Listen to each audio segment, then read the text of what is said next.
Մեր Տեր Հիսուս Քրիստոսի անունով ողջունում ենք յուրաքանչյուրիդ եւ դարձյալ Աստծո փառք ենք տալիս, որ մի շաբաթ եւս մեր կյանքը երկարեց եւ ահա Տիրոջ խոսքի ներքո իր ներկայության մեջ մեր փափակն է պաշտել Աստծուն իր խոսքից սերտելով նրան մեր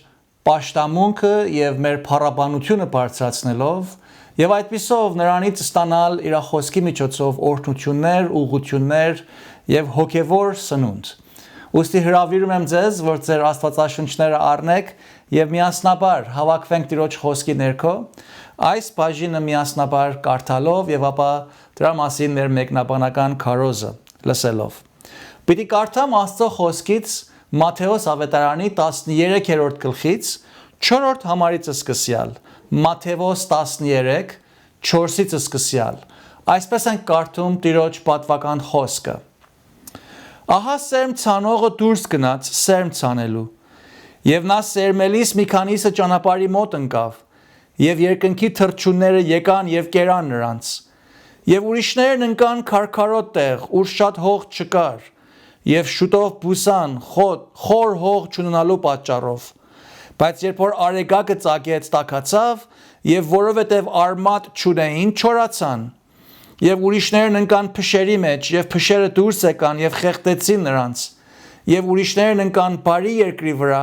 եւ պտուղ էին տալիս որը 100 որը 60 եւ որը 30 ով որ լսելու ականջ ունի թող լսե Եվ աշակերտները մոտ գալով ասեցին նրան ինչու առակներով ես խոսում նրանց հետ Նա էլ պատասխան տվավ եւ ասեց Որովհետև ձեզ տրված է երկնքի արքայության խորհուրդները գիտենալ, բայց նրանց չէ տրված, որովհետև ով որ ունի, նրան կտրվի եւ կավելանա, եւ ով որ չունի, ունեցածն էլ կառնվի նրանից։ Նրա համար եմ առակներով խոսում նրանց հետ, որ տեսնելով չեն տեսնում եւ լսելով չեն լսում եւ չեն իմանում, եւ նրանց վրա կատարվում է Եսայի մարգարեությունը, որ ասում է. Լսելով կլսեք եւ չեք իմանալ եւ տեսնելով կտեսնեք եւ չեք տեսնիլ որովհետեւ թանձրացավ այս ժողովրդի սիրտը եւ իրենց ականջներովը ծանր լսեցին եւ իրենց աչքերը խփեցին միգուցե աչքերով տեսնեն եւ ականջներով լսեն եւ սրտով իմանան եւ ետ դառնան եւ ես նրանց բժշկեմ բայց երանելի են ձեր աչքերը որ տեսնում են եւ ձեր ականջները որ լսում են Որովհետև ճշմարիտ ասում եմ ձեզ, որ շատ մարգարեներ եւ արտարներ ցանկացան տեսնել ինչ որ տեսնում եք եւ չտեսան, եւ լսել ինչ որ լսում եք եւ չլսեցին։ Դուք հիմա լսեցեք սերմ ցանողի առակը։ Այն ամենից, որ արքայության խոսքը լսում է եւ չէ իմանում կամ ավելի ուղիղը չի հասկանում, գալիս է չարը եւ հափշտակում նրա սրտի մեջ սերմացը։ Սա է ճանապարհի մոտ սերմացը Եվ քարքարոտ տեղը սերմացը նա է որ խոսքը լսելիս շուտով ուրախությունով ընդունում է նրան բայց արմատ չունի իր մեջ այլ ժամանակավոր է եւ երբ որ նեղություն կամ հալածանք են լինում այն խոսքի համար շուտով գայթակղվում է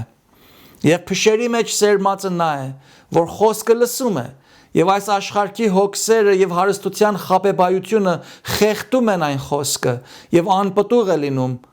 բայց բարի երկրումը սերմացը նա է որ խոսքը լսում է եւ իմանում կամ հասկանում որ եւ պտուղ է տալիս որը 100 որը 60 եւ որը 30 Աղոթենք Փառավորյալ մեր հայրը մեր երկնավոր Աստված Շնորհակալ ենք քեզանից քո խոսքիդ համար, շնորհակալ ենք քո էությունդ, երրակ ու մի աստվածությանդ համար։ Շնորհակալ ենք Տեր, որ այս խորհուրդները մեզանից չես ծածկել, ապա դու մեզ բացել ես Քո սուրբ հոգվույթ զորության միջոցով մեզ նոր կյանք ես տվել, հասկանալու հոգու բաները, որով հոգևոր բաներով են քննվում, եւ ով Սուրբ Հոգի Տեր դու նրանց բացահայտում ես մեզ, խոսքդ հասկացնում ես մեզ, մեր հոգիներին սնունդ ես տալիս, նրանցս որ կյանք ես տվել, այդ կյանքը գոյատևելու համար նաեւ քո հոգվույթ խոսքիդ սնունդն էլ հասցնում ես, փառք ենք տալիս քեզ, քո նման Աստված ունալուտ, ով Տեր Հիսուս շնորհակալ ենք, որ դու մեր նման մեղավորների համար աշխարհ եկար, մաքուր, անմեղ կատարյալ կյանք ապրեցիր եւ այդ կատարյալ անմեղ կյանքը մեր փոխարեն մեր մեղքերի պատժահատույց վճարելով խաչի վրա քո արյունը թափեցիր որպեսզի բոլորս որ քեզ հավատում ենք չկորսվենք ապա հավատքի միջոցով քո մեջդ Աստծո արչև արդարություն գտնելով նրա շնորհքով փրկվենք եւ Աստծո զավակներ դառնանք ուստի ով մեր հայրը հիմա մենք Սուրբ Հոգվույթ մեր ներբնակությանը միջոցով նրա հեղինակությամբ եւ Տեր Հիսուսի արժանիքով խնդրում ենք որ խոսքդ բանաս մեր արչև մեր մտքերին եւ մեր հոգիներին դու խոսես եւ դու սերմը ցանես այն հոգիների մեջ որոնց մտադրել ես պատղատու անելու փառքը պատիվը միմիայն քեզ է վայել հիմա եւ հավիտյան Ամեն Սիրելիներ այսօր պիտի շարունակենք անցյալ անգամվա մեր սերտողության սերտաշարքը ուր սկսեցինք սերտել սերմնացանի առակը Տիրոջ շնորհքով ու հենված Աստծո խոսքի վրա այսօր շարունակելով այդ առակի մնացած մասը պիտի նայենք եւ հասկանանք թե ինչ էր ուզում Տեր Հիսուս ուսուցանել երբ նա հող եւ սերմ ցանելու նմանաբանությամբ խոսեց այս 4 տեսակ տեղերում ընկած կամ սերմված սերմերի մասին Այսօր միայն ժամանակ ունենանք առաջին 3-ը նայելու եւ Տերը կամի մյուս անգամ պիտի նայենք 4-րդ տեսակի հողին Իսկ առաջին կարգին ինչպես կարդացինք 4-րդ համարից սկսյալ կարդում ենք թե Ահա սերմնացանը դուրս գնաց սերմ ցանելու եւ նա սերմելիս մի քանիսը ճանապարհի մոտ ընկան եւ երկնքի թռչունները եկան եւ կերան դրանց Իսկ որոնք են այն մարդիկ որոնց սիրտը կամ հոգին կամ ներքնաշխարը նմանվում է այդ ճանապարհին Ինչու է Հիսուս այս մարդկանց սրտին ճանապարհի օրինակով նմանեցնում Այս առաջին կարգի մեկնաբանությունը կարդում ենք հենց Տեր Հիսուսի շրթներից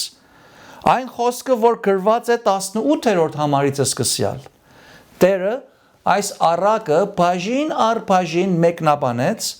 եւ իր խոսքը ուղղում է իր աշակերտներին մեկնաբանությունը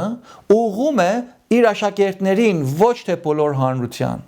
եւ ասում է դուք հիմա լսեցեք այսինքն դուք աշակերտներ դուք որ Աստծուց ստացել եք այդ շնորհքը հասկանալու հոգու խորհուրդները եւ ցեզանից ծածկված չի դուք հիմա լսեք թե Աստված ինչ է ասում ասում է դուք հիմա լսեցեք սերմ ցանողի առակը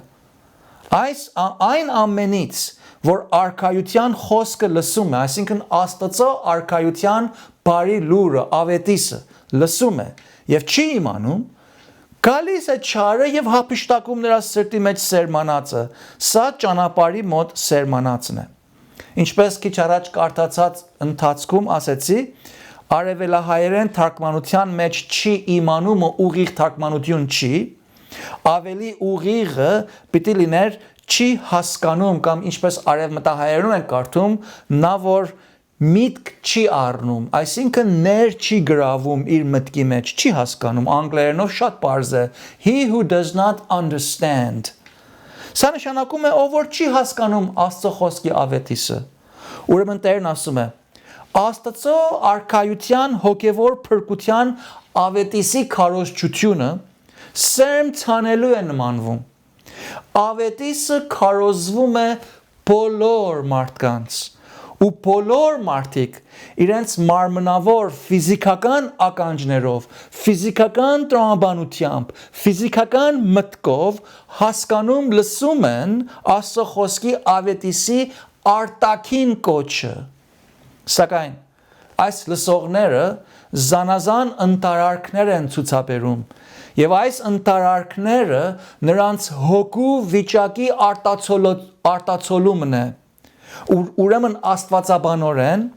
առաջին տեսակի ընտարարքը մյուս բոլոր երկրորդ եւ չորրորդ ընտարարքից ամենահասկանալին է ամենահեշտ կերպով հասկանալին է Տերն ասում է թե այս առաջին տեսակի մարդը ճանապարհի է նմանում որի վրա երբ ընկնում է սերմը, դա չի մխրճվում հողի մեջ, չի թաղվում հողի տակ, այլ ընդհակառակը, այդ սերմը մնում է հողի մակերեսի վրա։ Եվ այդ պատճառով էլ երկնքի թռչունները գալիս են, հափշտակում են այդ սերմը, եւ այդ հողը մնում է անպտուղ։ Բայց ինչու այդ սերմը չի մխրճվում հողի տակ։ Պատճառը այն է, որ այդ հողակույտը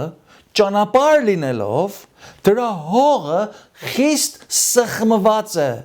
խիստ կարծր է, պինդ է, խոպան է։ Դրա համար է, որ այդպիսի վիճակում գտնվող հողը անկարող է իր մեջ ընդգրկել սերմին կամ ուրիշ որևէ մի բան։ Աստվածաշնչի մեջ կարծրասրտությունը կամ սրտի պնդությունը, այսինքն ներքնաշխարհի խոպան պինդ լինելը, մարդուս հոգևոր լիովին պղծության եւ նրա հոգևոր եւ բարոյական լրիվ անկարողության եւ լրիվ տկամության է ակնարկում։ Աստվածաշնչի պատկերաբանությամբ պինդ սիրտ ունենալ նշանակում է հոգևորապես մեռած լինել։ Իսկ հոգևորապես մեռած լինել նշանակում է, որ այդ անձնավորությունը հոգևոր բաների առնչությամբ մեռած մարդու պես է վարվում, այսինքն ոչ մի բան չի անում։ Պողոս առաքյալը այս ուղղությամբ շատ հստակ եւ պարզ կերպով է բացատրում։ Հռոմեացիս 8:5-ի մեջ նա այսպիսի մարդկանց կոչում է որպես մարմնավոր եղողներ եւ ասում է, թե մարմնավոր լինողները մարմնի բաներն են մտածում եւ հետո ավելացնում է, թե մարմնի խորհուրդները մահ են։ Այսինքն ինչ էլ որ այսպիսի անհատը մտածի, ինչ էլ որ նա կամենա, ինչ խորհուրդ էլ որ նրա մտքից ու տրամաբանությունից բխի, դրանք բոլորն էլ հոգևոր կյանքի նկատմամբ անօգուտ են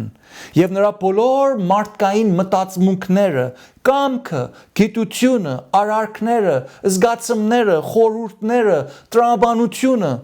դրանք բոլորը միատեղ միմիայն մեղքի վարձք եղող մահվան առաջնորդող բաներ են։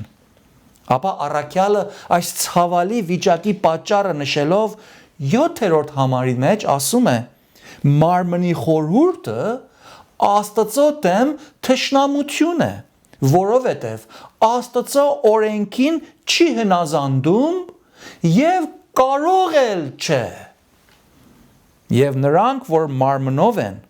ասում է առաքյալը, չեն կարող Աստծուն հաճո լինել։ Նկատի առեք, որ այս մարդիկը Հիսուսով եւ հավատքի միջոցով Աստծո փրկության ավետիսը մերժում են,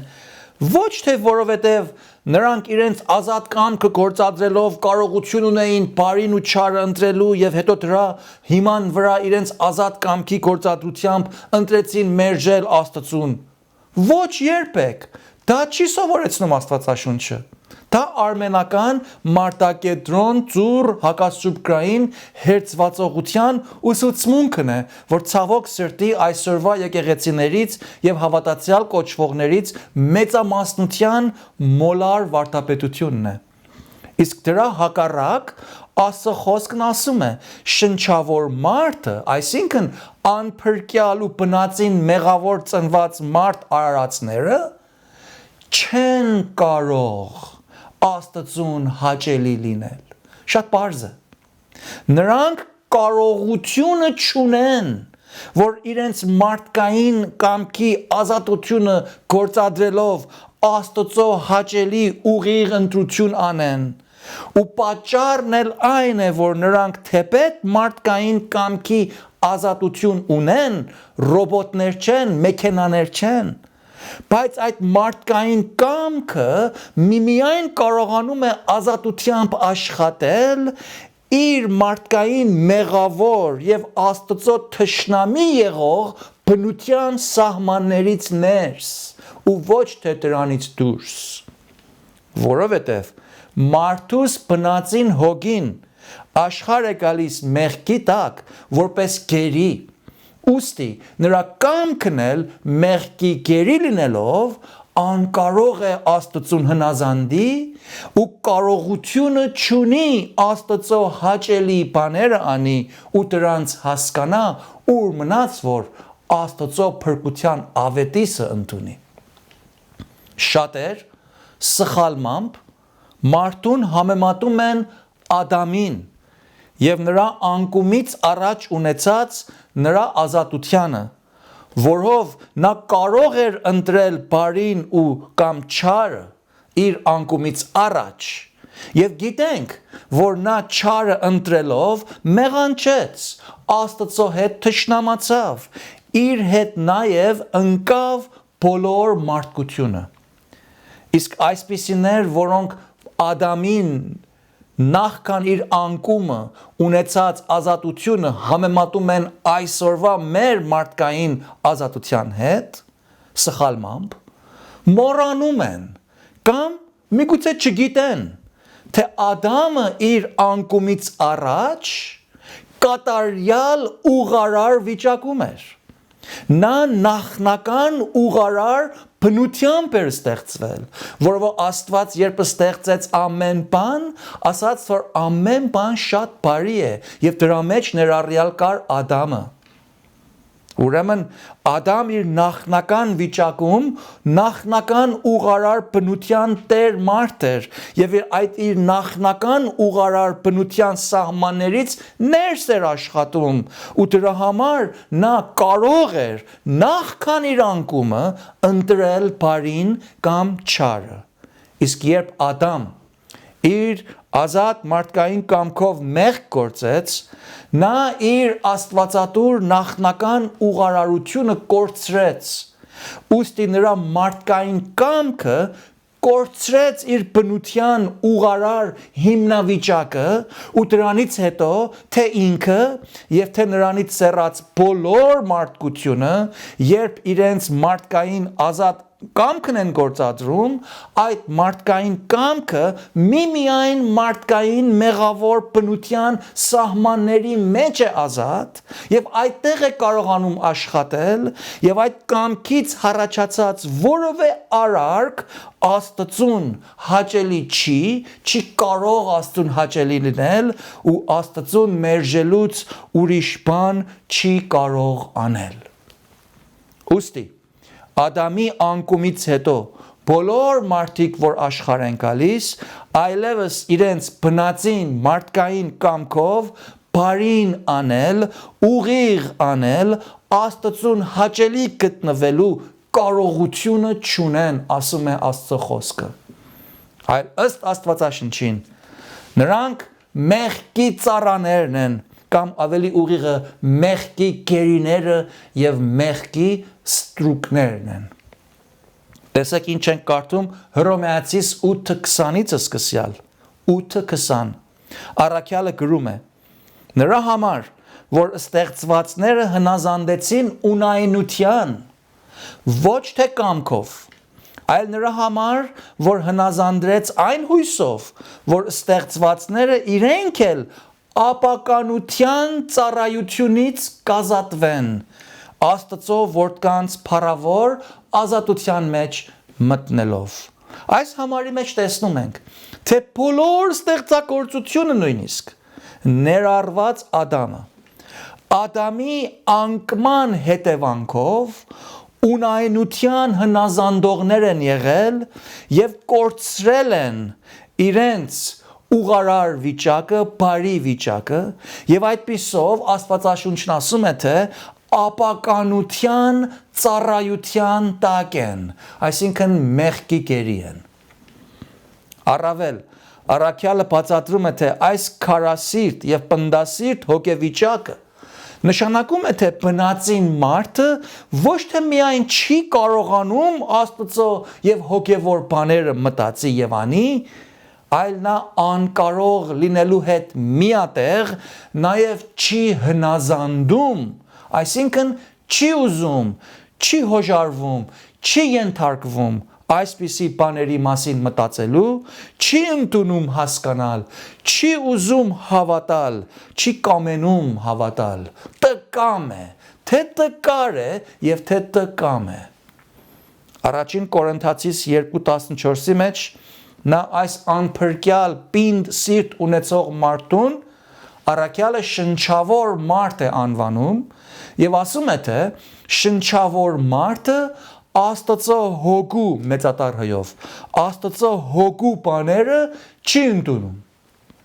այսինքն չի ուզում, չի կամենում, ինչու, որովհետև դրանք հիմարություն են նրա համար և չի էլ կարող գիտենալ, դարձյալ երկրորդ անգամ, որովհետև հոգևորապես են քննվում։ Նկատի առնենք, թե այստեղ առաքյալը նշում է, թե բնածին շնչավոր մարդը ոչ թե միայն անկարող է, այլև նաև տկամ է։ Այսինքն Աստծո հոգու բաների համար կամք չի կարող ու չի ուզում գործադրել։ Նրա կամքը մեղքի գերինելով միմիայն մեղքի վերաբերյալ բաներն է կամենում։ Ուստի այսպիսի մեկը թեպետ լսում է փրկության ավետիսը, բայց նա չի ընդունում, չի ուզում ընդունել։ Իր կամքը չի կարողանում գործադրել, որ Աստծո հաճելի բաները ընդունի։ Նրա ականջին այս բոլոր ավետիսը հիմարություն է հնչում և ցանված ճշմարտությունը չի մխրճվում նրա հոգու մեջ։ Իմիջայլոց Աստվածաշունչն ասում է, թե բոլոր մարդիկ այս հոգեվիճակով են աշխարհ գալիս։ Մեկը չկա, որ Աստծուն հաճեցնի, մեկը չկա, որ Աստծուն փնտրի, մեկն էլ չկա։ Ամենքը խոտորվեցին և Աստծո փառքից այսպես պակասված վիճակում են։ Եվ դրա հիման վրա էլ նրանցից որևէ մեկը այսպիսի մեղքի գերի մարդկային կամքով չի կարող, ոչ էլ ուզում է, որ Աստծուն հավատա։ Նրանցից ոմանք բացեիբաց իրենց Աստծո մերժանքը արտահայտում են։ Աստվածաշունչը այսպիսի մարդուն, ով բացեիբաց ուրանում է Աստծո գոյությունը, ուրանում է ու մերժում է հոգևոր փրկությունը և Աստծո ավետիսը, նրան հիմար կամ անզգամ է կոչում։ Սաղմոս 14:1-ի մեջ կարդում ենք. անզգամը կամ անգլերենով հիմարը իր սրտումն ասեց, թե Աստված չկա։ Ապա տեսեք ինչ եղավ այս անզգամ մարդկանց վերջը, ուր նույն համարի հաջորդ կիսում կարդում ենք 14:1-ի մեջ Սաղմոսած. նրանք, այսինքն այդ հիմարները, ապականվեցին և գարշելի եղան իրենց գործերով, ոչ ոք չկա, որ բարի գործի։ Սա վերջ է դնում ազատ կամքով Աստծո փրկությունը ընդունելու առեղծվածին։ Առակաց 1:7-ի մեջ Աստծո խոսքն ասում է. իմաստության սկիզբը Տիրոջ վախն է, միայն հիմարները կանարգեն իմաստությունը և խրատը։ Այսպիսի խստասիրտ մարդը այն անհատն է, որ կարծում է, թե նա ինքը ինքնաբավ է, ինքը ինքնահաճո է, ինքը կարող է իրեն հաճեցնել ու հաճախ էլ մտածում ու կարծում է, թե ինքնուղարար է, ինքը ուղիղ է անում։ Այսպիսի մարդու վրա ավետիսի քարոզչությունը մնում է անօգուտ, ծածկված, ինչպես կարդում ենք 2 Կորինթացիս 4:4-ի մեջ, թե այս աշխարհի Աստվածը փոքրատար այով նշելով սատանային։ Այս աշխարհի Աստվածը նրանց սրտերը կուրացրեց, որպեսզի Քրիստոսի փառած ավետարանի լուսավորությունը նրանց վրա չծագի։ Ինչպես Տերն էլ ասեց, սատանան, ով այս աշխարհի իշխանն է կոչվում, անմիջապես գալիս է և այդ ճանապարհի պես խոպան հողի վրա ընկած սերմերը հափշտակում է։ Սատանան այսպիսի մարդու սրտից անմիջապես ճշմարտությունը հանում է։ Նա ծուռ ու մուռ և մոլար ուսուցիչների միջոցով, կեղծ ուսուցմունքներով, կես ճշմարտություններով և հաճախ էլ լրիվ ստերով մարդկանց սրտում կապված հպարտությունը նաև գործածելով այսպիսիներին իրենց հոգևոր խավարի մեջ է պահում, շղթայված կայուն է պահում, նրանց մտքերը խավարի մեջ մեղքին ու հպարտության ստրուկ է պահում, նրանց իրենց մեղավոր վիճակը տեսնելուց կուրացնում է, որպեսզի նրանք իրենց մեղավորությունը չտեսնեն և չզգան։ Չարը իր գերի եղող մարդկանց համոզում է, որ նրանք այդքան էլ վատ մարդիկ չեն, համեմատաբար ուրիշներին իրենք սրբեր են։ Ուստի նրանք փրկության կարիք չունեն, նրանք ազգովին քրիստոնյա են, միայն սխալներից բարելավման պետք ունեն, հիվանդություններից բժշկության պետք ունեն, ու հենց իրենց կարող են ջանք անել և իրենց ջանքերով իրենց կյանքը բարելավել։ Չարը այս ճանապարհի պես կարծր և հպարտությունով լիքը մարդու տերն ու տիրական լինելով, նրան համոզում է, որ Աստծո հավատալը հիմարություն է, Աստված և հոգևոր բաներ գոյություն չունեն, Աստված չկա, հավիտենական կյանք չկա, դրախտն ու դժոխքը հենց այստեղ են, դու կարող ես քո ձեռքով քո կյանքը դրախտ շինես կամ հենց քո ձեռքով քո կյանքը դժոխքի վերածես։ Սատանան նույնիսկ փսփսում է, թե դու խիղճ ունես, դու բավարար է քեզ այդ խիղճդ, քեզ կարիք չկա ուրիշների մտալվացումներով խանգարվես և մտահոգվես։ Դրանք բոլորը հրեական առասպելներ են։ Ով է մյուս կյանքից եկել, որ դու այսպիսի բաների հավատաս։ Գնա կեր, խմիր, ուրախ եղիր, ու այս երկու օրվա կյանքը ամենալավ կերպով վայելիր, որովհետև վաղը կմեռնես և ամեն բան կվերջանա ու քեզ կտանեն հողի տակ կթաղեն ու դու որդերի կեր կդառնաս։ Այս բոլորը սատանայի հնարքներն են, ստերն են։ Այսպիսի և սրանց նման հազար ու մի խաբկանքներով սատանան անմիջապես հափշտակում է ցանված փրկության ավետիսի ճշմարտության սերմը և իր գերի ստրուկին խաբելով նրան կուրացված վիճակի մեջ շարունակում է պահել և մեղքի ու մահվան դատապարտության մեջ շղթայում է։ Ցավալի իրականությունը այն է, որ ըստ Հիսուսի ասացին, այսպիսին դեռ իր մեղքի տակ է մնում և այդ վիճակում մեռնողը անխափանաբար արժանանում է Աստծո արդար և սուրբ պատժին, որն է հավիտենական դժոխքը։ Իսկ երկրորդ տեսակի հողը, որի մասին Տերը խոսեց, կարդում ենք 6-րդ համարից սկսյալ, թե և ուրիշները ընկան քարքարոտ տեղ, ուր շատ հող չկար, և շուտով բուսան, խոր հող չունենալու պատճառով, բայց երբ որ արևը տաքացավ և որովհետև արմատ չունեին, չորացան։ Մարկոս 4:13-ի մեջ Մարկոս այս նույն բանի մասին ասում է, թե Տերն ասեց այն ապառաժի վրա ընկնողները բուսնելու ժամանակին չորացան հյութի պակասության պատճառով։ Իսկ 20-րդ համարում Տերը այս տեսակի ունկնդիրներուն մեկնաբանելով ասում է. քարքարոտ տեղ սերմնածը նա է, որ խոսքը լսելիս շուտով ուրախությունով ընդունում է դրան, բայց արմատ չունի իր մեջ, այլ ժամանակավոր է, և երբ որ նեղություն կամ հալածանք է լինում այն խոսքի համար, շուտով գայթակղվում է։ Այս երկրորդ տեսակի փրկության ավետիս լսողները նրանք են, որոնք Հիսուսով Աստծո պատրաստած հոգևոր փրկության ավետիսը լսելով զգացվում են։ Նրանց զգայարանքներն են գրգռվում, մարդկային զգացումներն են շոյվում, նրանց մարմնավոր և մարդկային կարիքներն են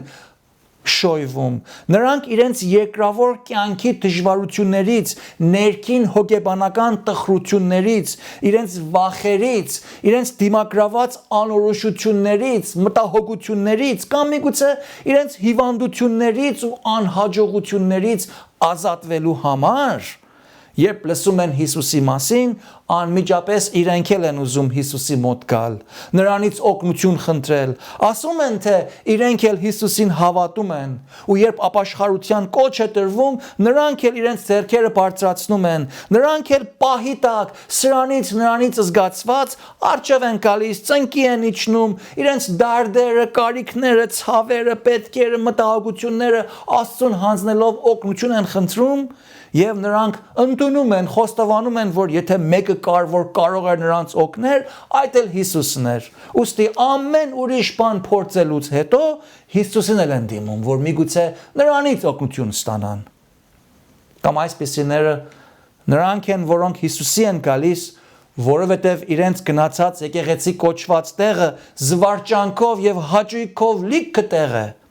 Այնտեղ մտնողը հենց առաջին իսկ վարքյանից սկսում է ինքն իրեն շատ լավ զգալ, երգել, պարել, ուրախանալ ու ցած կրտել։ Այնտեղ երբեք մարդկանց մեղքի մասին, արյուն լվիկ խաչի վրա պատիժ տվող Հիսուսի մասին, դժոխքի մասին, մեղավոր լինելու մասին, ապաշխարելու կարիքի մասին, խոստովանության ու զղջության մասին, Աստծո փառքության մասին երբևիցե մարդկանց չեն խոսում, նրանց այսպիսի նյութերով չեն անհանգստացնում։ Այնտեղի քարոզիչները որևէ մեկին դու մեղավոր ես չեն քարոզում, այլ ընդհակառակը այնտեղ բոլոր ներս մտնողներին ասում են, թե Աստված սիրում է քեզ եւ քո համար հիանալի ծրագիր ունի։ Այնտեղը շատ բարձր տրամադրություն բաշխող տեղ է, այնտեղ գնացողները շատ արագ ու միանգամայն սկսում են Հիսուսին երգել, անմիջապես սկսում են պաշտամունք անել, ուրախանալ, զանազան բեմադրություններով շատ հաճոյազբաղ պահեր են անցկացնում։ Այսպիսի մարդիկ հաճախ խոսում են ու վկայում են, թե իրենք Հիսուսին հավատում են։ Ու թե այն օրից ի վեր, որ իրենք այդպիսի հավաքույթներին են մասնակցում, այնտեղ ամեն անգամ Հիսուս իրենց դպչում է, ու հիմա իրենց կյանքը ուրախությունով լիքն է։ Եվ այսպիսով միառժամանակ իրենց զգացումներից տարված, Հիսուսից իրենց մարդկային ու երկրավոր փափակներն ու ցանկությունները հագեցում ստանալու հույսերով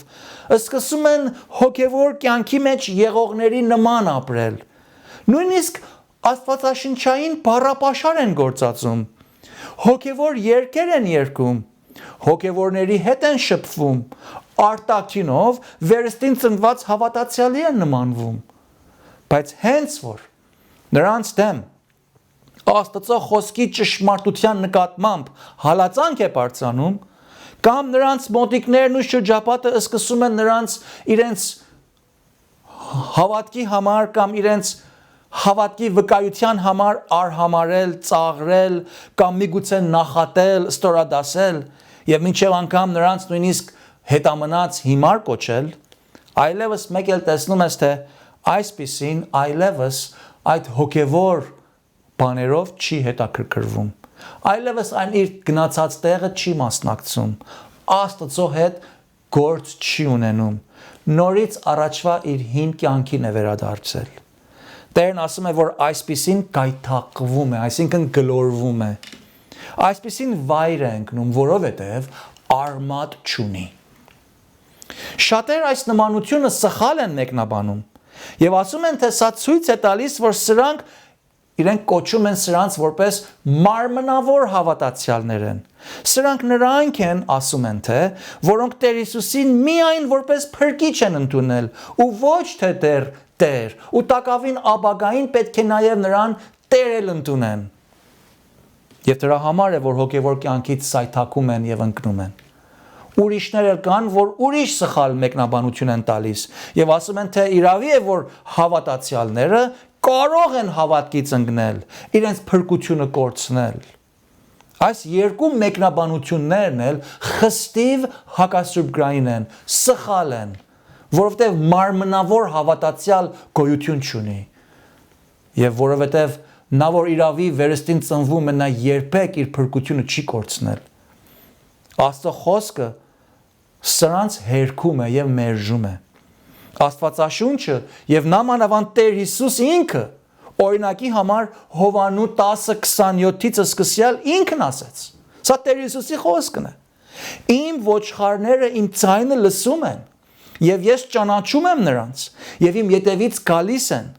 եւ ես հավիտենական կյանք եմ տալիս նրանց, հետո եւ նրանք հավիտյան չեն կորչել,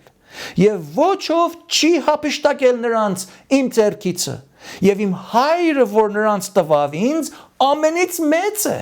եւ ոչով կարող չէ նրանց իմ հոր ձեռքից հափշտակել։ Ուրեմն սա էլ վերջը դնում է այդ երկու սխալ մեկնաբանություններին։ Իսկ այս երկրորդ տեսակի ունկնդրողին ուղիղ հասկանալու համար, ուղիղ մեկնաբանելու համար պետք է հարց տանք, թե ինչու այս քարքարոտ տեղի պես նմանված մարդու հոգում ցանված ավետիսի սերմը արմատ չտվավ։ Պատճառը այն էր, որ այսպիսի դասակարգի մարդու սիրտը իզուր չի, որ քարքարոտ տեղերի է նմանեցվել։ Այդ քարերի արանքներում եւ այդ քարերի վրա մակերեսում կարելի է մի քիչ հողեր լինեին,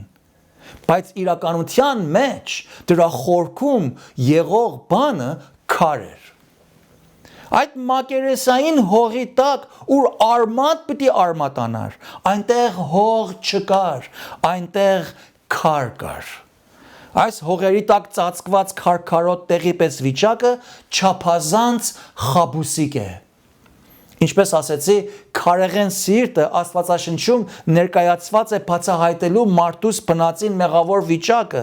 ով նա իր բնածին հոգեվիճակով մեռած է, տկամ ու անկարող է Աստծո հոգու բաները հասկանալ, մտիկ տալ, դրա մեջ արմատանալ։ Քարե սիրտը չի կարող սերմին արմատ գցելու եւ այն արմատով հասկին հյութ եւ պարարտանյութ հասցնել տալ։ Դրա համար այս ուղղությամբ Եզեկիել մարգարեի բերանով Եզեկիել 11:19-ի մեջ Աստված այսպես է ասում իր ժողովրդի նկատմամբ, թե ես նրանց մի սիրտ պիտի տամ ու ես պիտի հեռացնեմ քարի սիրտը նրանց մարմնից եւ նրանց մսի սիրտ պիտի տամ, որպեսզի իմ օրենքներումը գնան եւ իմ իրավունքները պահեն եւ նրանց կատարեն, որպեսզի նրանք ինձ համար ժողովուրդ լինեն։ Առանց Աստծո կատարած այս սրտի գործողության, այս սրտի փոփոխության, անհնար է բնածին մեղավոր մարդու սրտում Աստծո ավետարանը արմատավորվի եւ պտղավորվի ու մարդը փրկվի։ Շատեր կան, որ այսօր հավատալու դավանություն են տալիս։ Այսինքն վկայում են, թե փրկված են կամ վկայում են իրենց հավատքի մասին, խոսում են իրենց հավատքի մասին, որովհետև նրանք փրկված են եւ իրականությունն են պատմում եւ իրական փրկված լինելու հավաստիքն են տալիս։ Բայց սիրելիներ, պարզապես հավատքի մասին խոսելը փրկության երաշխավորանք չէ, այլ հավատք ունենալն է փրկության երաշխավորանքը։ Հավատքի փրկության մասին խոսելը չի, որ մեր իրական հավատքն է ներկայացնում, այլ հավատքի ունենալն է, որ մեզ փրկված է ներկայացնում։ Հավատքի միջոցով ենք մենք փրկվում։ Դժվար մասը այն է, որ բնականաբար հավատք ունեցողը եւ իրապես հավատքի միջոցով փրկված անհատը կարողանում է խոսել ու վկայել իր ունեցած հավատքի մասին, բայց իրապես անփրկյալ մարդը, ով կարծում է, թե ինքը հավատք ունի, բայց իրապես փրկված չի, միայն հավատքի մասին խոսողն է, ու նրա այս լոկ դավանությունը, պարզապես խոսքը, կեղևային է, խոսք է, միայն արտաքին է,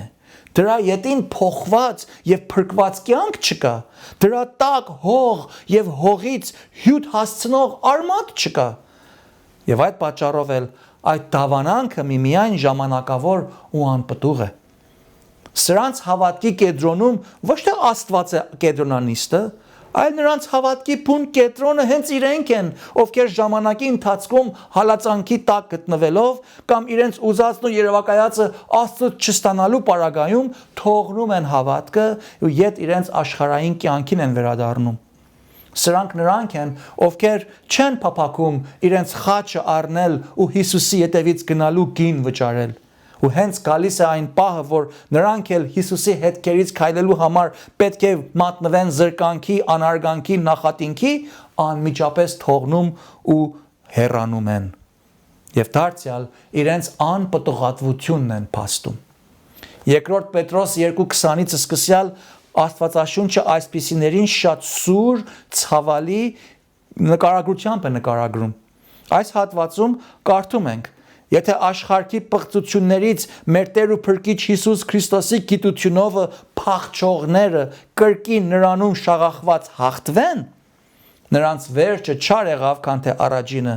որովհետև լավ էր նրանց, որ չճանաչեին ուղարարության ճանապարհը, քան թե ճանաչեցին եւ ետ քաշվեցին այն սուրբ պատվիրանքից, որ նրանց ավանդվեց։ Եվ նրանց պատահեց, այսինքն նրանց եղավ այն ճշմարիտ առակի խոսքը, թե շունը վերադառնում է դեպի իր փսխածը եւ լվացված խոզը թավալվելու ցեխի մեջ։ Ցավալին այն է, որ այսպիսի զգացումներով գրգռվածները, որոնք վերջնականում քայթակության են հանգում եւ իբրև թե կյանքից ու հավատքից ընկնում են, նրանք իրականության մեջ փաստում են, թե երբևիցե փրկված չէին։ Նրանց ունեցածը միմիայն աստվածպաշտության զորուրած կերպարանքներ։ Նրանց ցուցաբերածը ըստ Հուդայի նամակին անջուր ամպերի երևույթ էր, ու դրա համար էլ նրանք փրկության պտուղ չեն կարողանում հասցնեն, ու Պետրոսի ասացի համեմատ իրենց փսխունքին վերադարձող շների եւ ցեխերի մեջ վերադարձող լվացված խոզերի են նմանվում։ Այս նմանությունը շատ սուր է, բայց իմ խոսքս չի, Աստծո խոսքն է։ Սրանք են, ովքեր միմիայն իրենց մարտակետրոն պատճառների համար են Աստծուն գալիս։ Նրանք Աստծու մոտ գալու միմիայն ու հիմնական պատճառը հենց իրենք են, ու գալիս են, որ միայն Աստծուց հաջողություն, հարստություն, հանգստություն ստանան։ Սրանք են, ովքեր իրենց խիղճը հանգստացնելու համար են գալիս, կամ միայն դժոխքից խույս տալու համար են փարում Աստծուն։ Սրանք չեն անդրադառնում, որ իրենք պիղծ մեղավորներ են, թե իրենք Աստծո փառքության արժանի եղողներ են, թե իրենք իրենց ծնված օրից Աստծուն հայհոյողներ, Աստծո թշնամիներ, Աստծուն չփնտրողներ, Աստծո օրենքը խախտողներ, Աստծուն ատողներ, ամբարիշտներ ու անօրեններ են, եւ արդար կերպով դժոխքի պատժով արդեն իսկ հատապարտված մեղավորներ են, ու նրանց միակ հույսը Աստծո մեծ ողորմությունը, նրա անպատում սերը եւ նրա հիանալի շնորհքն է։ Սրանք չեն անդրադառնում, որ նրանք Աստծուն Աստծո պես պիտի պաշտեն, նրան նրա օրենքների եւ նրա պայմանների համեմատ պիտի մոտենան, ու նրան մոտենալու համար կարիք կա, որ նրանք կան կոտրած սրտով, մեղքի եւ մեղավորության վրա կոծանք անելով, իրենց մեղքն ու մեղավոր վիճակը խոստովանելով, ու դրանցից դարձի գալով ու ապաշխարելով եւ միմիայն Աստծո ողորմության ու միմիայն նրա շնորհքին փարվելով, ոչ թե իրենց ազատ կամքը գործադրելուն փարելով։ Բայց որովհետեւ նրանց սրտի տակ գտնվողը տակավին քար է,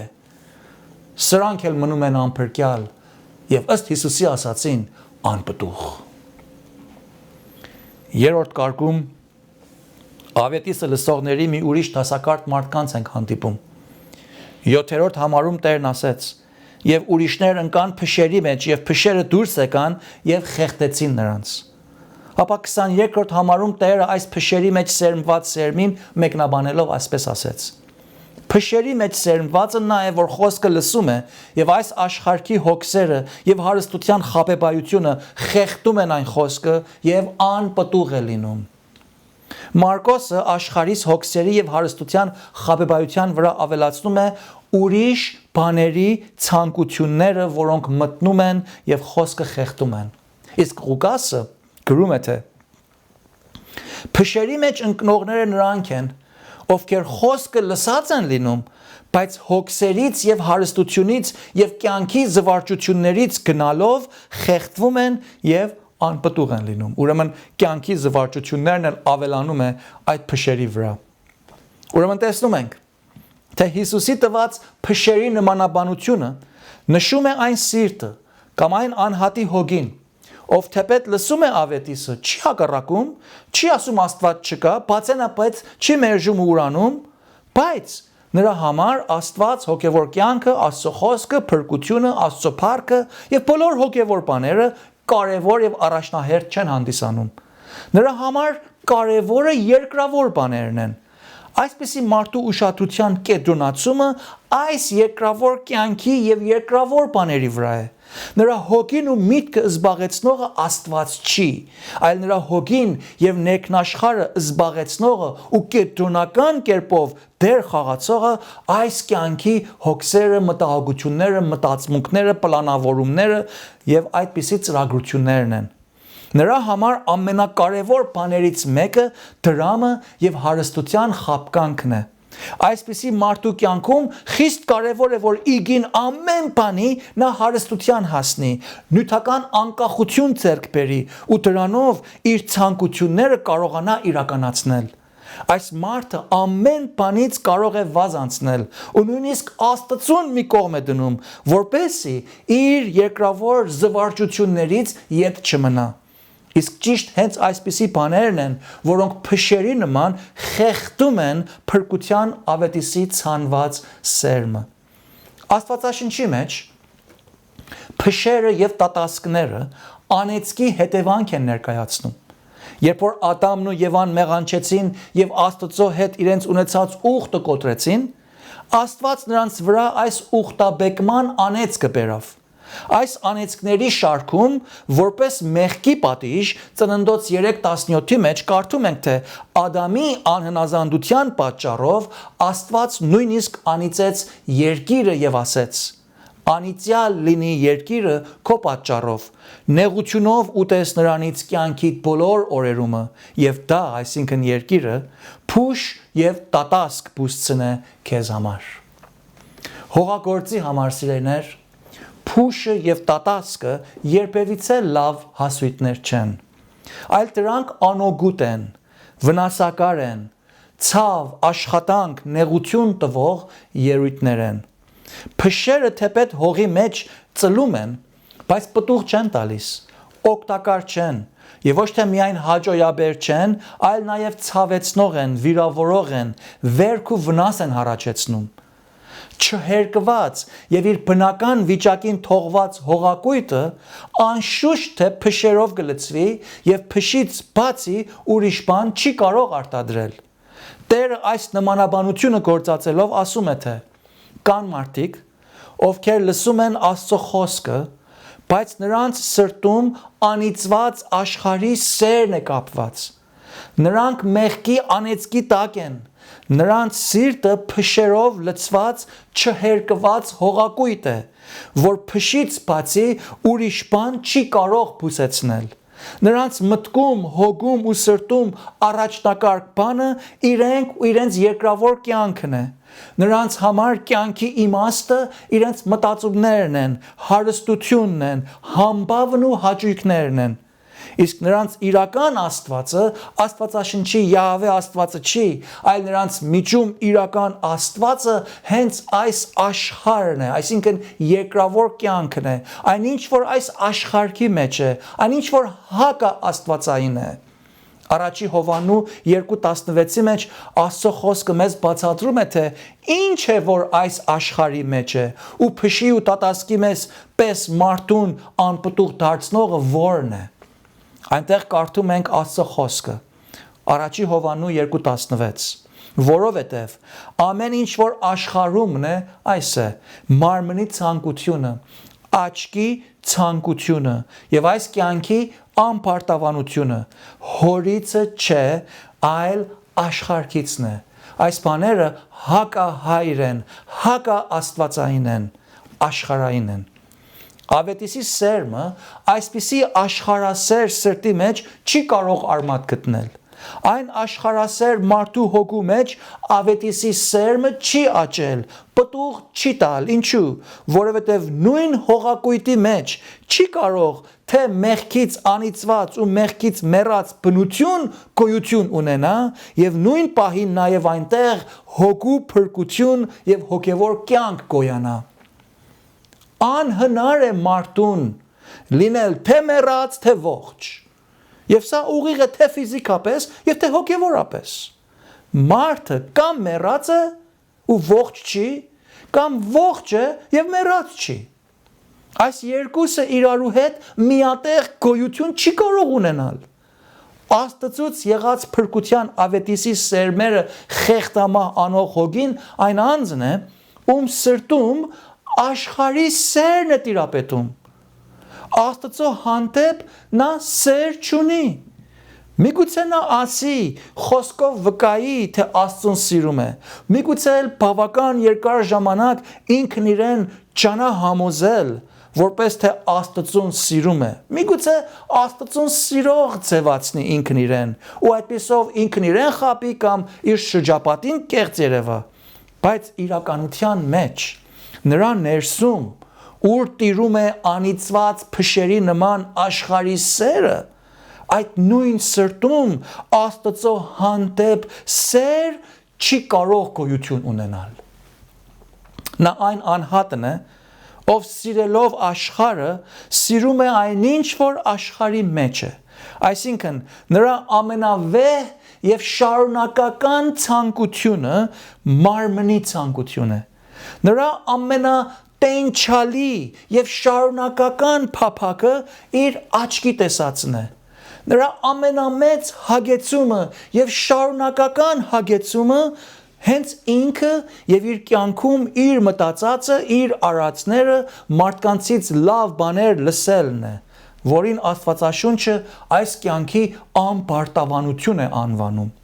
Նա ինքը իրեն շարունակաբար շատ մեծ մի մարդ է կարծում։ Նա իր տեսածն անմիջապես եւ անպայման ուզում է ունենալ։ Նա չի բավարարվում իր համար Աստծո նախախնամությամբ տրված բաներով, այլ ընդհակառակը նա ինքն իրեն ամեն բանի արժանի եղող է տեսնում, ու երբ որ չի ստանում, նա որևէ ջանք չի խնայում, որ իր զգացածը, իր ցանկացածը, իր մտածածը, իգին ամեն բանի ձեռք բերի։ Այս է աշխարհի սերը։ 16-րդ համարում կարդում ենք այս ցավալի պարագան, թե եթե մեկը աշխարհ կսիրե, նրա մեջ հոր սերը չկա։ Չես կարող թե աշխարհ կսիրես եւ թե Աստծուն սիրես։ Այս պատճառով է, որ աշխարհասեր մարդը թեպետ լսում է, բայց նրա սրտի չհերկված եւ մեղքի անեծքի տակ եղող փշատունք բնածին հոգու մեջ ավետիսը մնում է անարդյուն, առանց արմատի, անպտուղ։ Ժամանակի կարճությամբ եւ սահմանափակության հետևանքով այստեղ կանգ պիտի առնենք, ու Տերը կամի մյուս անգամ պիտի շարունակենք նայելով 4-րդ տեսակի հողին։ Բայց մինչ այդ, այսօրվա համար, որպես մեզ համար գործնական եզրափակություն, ուզում եմ քաջալերել մեզ հավատացյալներիս, Հիսուսով փրկյալներիս, Աստծուց ողորմություն, շնորհք եւ փրկարար սեր ստացողներս,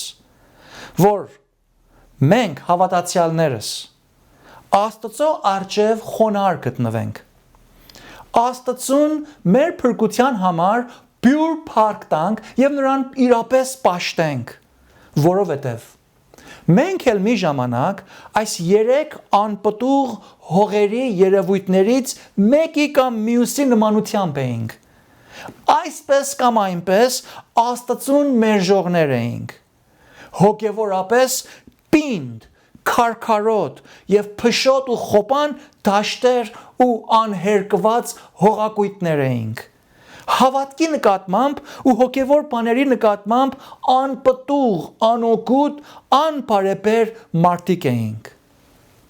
Սակայն Աստված մեզ, երբ տակավին մեր հանցանքների մեջ մեռած էինք, իր մեծ ողորմությամբ այցելեց։ Աստված մեզանից ինքը իր հոգու սրտափոփոխության գործունեությամբ մեր քարեղեն սիրտը հանեց։ Աստված մեզ մսեղեն սիրտ տվավ, Աստված մեզ մեղքի գերությունից ազատագրեց։ Աստված իր հոգու կենսապաշ հրաշալի մենակատար աստվածային հրաշքով վերստին ծնեց եւ մեզ հավատալու դարձի գալու շնորհքը տվավ եւ առաքյալի պես հիմա մենք կարող ենք վկայել ու ասել սա տեղի ունեցավ որովհետեւ շնորհքով ենք փրկված հավատքի ձեռով եւ սա այսինքն թե շնորհքը եւ թե հավատալու կարողությունը մեզանից չէ այլ Աստծո բարգևն է Հռոմեացիս 9:16-ի մեջ կարդում ենք ապա ուրեմն ոչ թե կամեցողիցն է եւ ոչ էլ վազողից այլ Աստվածանից է որ ողորմում է Փառք Աստծո աղոթենք Երկնավոր Հայր խոնարհությամբ քո առջևդ ենք գալիս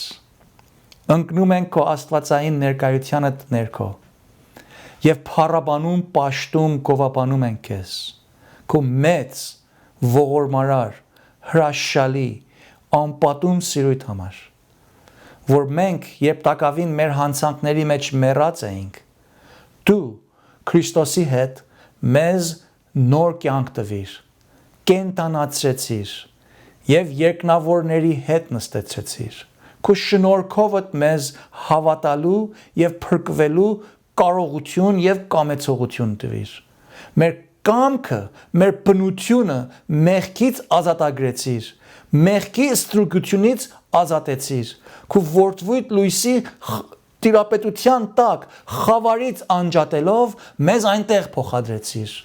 եւ հիմա մենք ազատագրված հոգիով ազատագրված բնությամբ նոր մսեղեն հոգեվոր կյանք ստացած այդ բնության հիման վրա ազատագրված կամքով հավատում ենք քեզ պաշտում ենք քեզ սիրում ենք քեզ ու մեր մեղքերը խոստովանում ու դրանցից ապաշխարելով դարձի ենք գալիս